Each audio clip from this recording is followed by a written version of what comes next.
नमस्कार मित्रांनो, मी प्रशांत कदम आणि आज तुम्हाला घेऊन आलो आहे एका नवीन ठिकाणी. सावंतवाडीपासून 7 किलोमीटर अंतरावरती आकेरी म्हणून गाव आहे आणि ह्या आकेरी गावामध्येच रामेश्वर मंदिराच्या बाजूलाच एक आकेरीचा भुईकोट किल्ला होता, जो मी शोधत आलो इथपर्यंत. पण इथे येऊन थोडी निराशा झाली, कारण इथे किल्ला असं आता अस्तित्वात काहीच नाही आहे. इथे शोधल्यानंतर कोणी लोकल स्थानिक कोणीच इथे दिसत पण नव्हते. पण एक दोन मुलं दिसली. त्यांच्याशी थोडंसं डिस्कस केल्यानंतर, त्यांना थोडंसं वर्णन सांगितल्यानंतर त्यांच्याकडून असं कळालं की हे जे समोर जे झाड दिसतंय पिंपळाचं, ह्या झाडाच्या समोर तिथे बघा, हा एक असा उंचवटा दिसतोय. इथेच ते दगड, आता काही दगड ह्या किल्ल्याचे बाजूला करून ठेवलेले होते. म्हणजे पेशवे काळामध्ये, म्हणजे 18व्या शतकात ह्या इथे युद्ध पण झालेलं आहे. आणि म्हणजे इंग्रज, ह्याचे करवीरकर भोसले आणि सावंतवाडीचे भोसले सावंत असं इथे युद्ध पण झालेलं आहे. म्हणजे अगदी 18व्या शतकापर्यंतचे असे उल्लेख आढळतात इतिहासामध्ये. बट गाववाल्यांनी इथं काही त्या किल्ल्याचे आता काही अस्तित्व शिल्लक ठेवलं नाही आहे. इथे ह्या इकडच्या मुलांकडून कळालं की इथे जे पण काय ह्या किल्ल्याचं अस्तित्व होतं, काही जे दगड वगैरे होते ते त्यांनी JCB वगैरे लावून ते सगळं उद्ध्वस्त करून टाकलं आहे.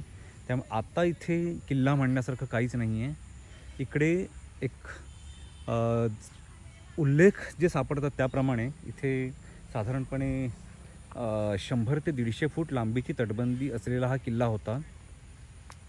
परंतु आता तिथे अजिबातच काही दिसत नाही. आणि झाडी माजल्यामुळे जर ह्या पिंपळाच्या झाडाखाली आता काही जर पायथ्याचे, म्हणजे तटबंदीच्या पायथ्याचे वगैरे जर काही अवशेष असतील तरी पण आता इथं दिसू शकणार नाहीत ते. आणि ह्या किल्ल्याच्या समोर ही जी एक टेकडी दिसते, या टेकडीवरती झेंडा दिसतोय. तिकडेही मला जायचं होतं, परंतु आता तिकडेही वाट कुठेच नाही आहे. सगळीकडे रान माजलं आहे, त्यामुळे तिकडेही जाणं शक्य नाही आहे. तिकडे जायचं असेल तर मग ते उन्हाळ्यामध्येच जावं लागतं. सो एक किल्ला म्हणून जर कोणी इथे येणार असतील तर त्यांची निराशा होईल नक्कीच. बट एक इतिहास शोधण्यासाठी येणाऱ्यांसाठी हे एक ठिकाण त्यांच्या यादीत टाकण्यासारखंच आहे. आणि या किल्ल्याच्याच बाजूला इथं हे जुनं मंदिर आहे. इथं आता लोकांनी त्यांचं गवत वगैरे साठवण्याची जागा बनवली आहे. आकेरी गावामध्ये रामेश्वर मंदिर शोधत यायचं. गुगल मॅपवरती ते इझिली आपल्याला नेव्हिगेशन मिळतं त्याचं. आणि त्याच्याच बाजूला हे असलेलं पिंपळाचं झाड, हे त्याचं लँडमार्क आहे. पण इथं किल्ला नाही आहे आता. ते किल्ल्याचे मे बी उन्हाळ्यामध्ये जर आलं तर कदाचित काही अवशेष सापडू शकतील इथे. पण आता इथे काही म्हणजे जे उल्लेख सापडतात त्याच्यामध्ये की इथे खंदक होता, पण तो खंदक आता बुजवला आहे. आणि इथे तटबंदी किंवा बुरुज असं आता इथे काहीच अस्तित्वात नाही आहे. त्यामुळे किल्ला काही वर्षांपूर्वीपर्यंत इथे 100 ते 150 फूट लांबीची तटबंदी आणि 2 बुरुज पाहायला मिळत असत असं कळतं इथे. परंतु आता मात्र इथे काहीच नाही आहे.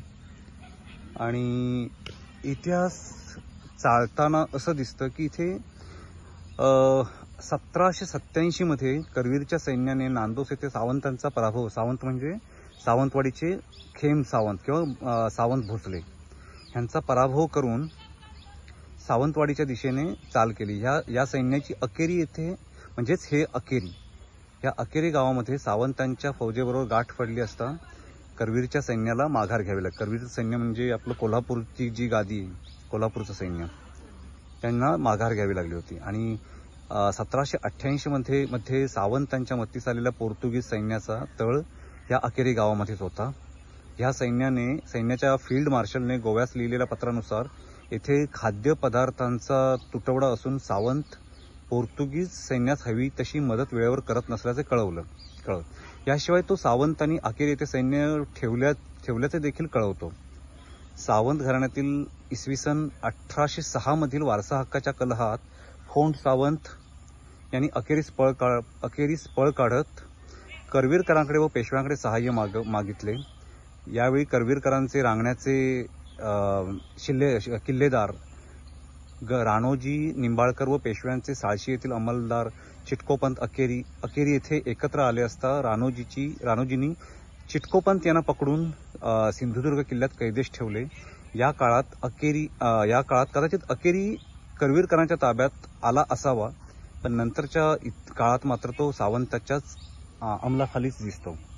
असं साधारणपणे ह्या किल्ल्याचा इतिहास उपलब्ध आहे, पण आता मात्र तो इतिहास पूर्णपणे भुईसपाट झालेला दिसतो इथे। त्यामुळे इतिहास प्रेमींसाठी ही खरंच खेदाची बाब आहे की 19व्या शतकापर्यंत किंवा 18व्या-19व्या शतकापर्यंतचा इथला इतिहास गाववाल्यांच्या अज्ञानामुळे म्हणा किंवा अनास्थेमुळे म्हणा तो पूर्णतः पुसला गेलाय। आता इथे इतिहास शोधणाऱ्यासाठी काहीच उरलं नाहीये। जो इतिहास या अकेरीच्या किल्ल्याचा भुईकोटाचा जो पण इतिहास होता तो आता फक्त कागदावरती उरलाय। अकेरी किल्ल्याची ही माहिती आणि हा माझा ब्लॉग तुम्हाला आवडला असल्यास मला कमेंट बॉक्समध्ये तसं कळवा। काही सजेशन्स असल्यास तेही मला कमेंट बॉक्समध्ये कळवा। माझ्या व्हिडिओला लाईक करा, माझा चॅनल सबस्क्राईब करा आणि असेच माझे व्हिडिओ पाहत राहा। थँक्यू।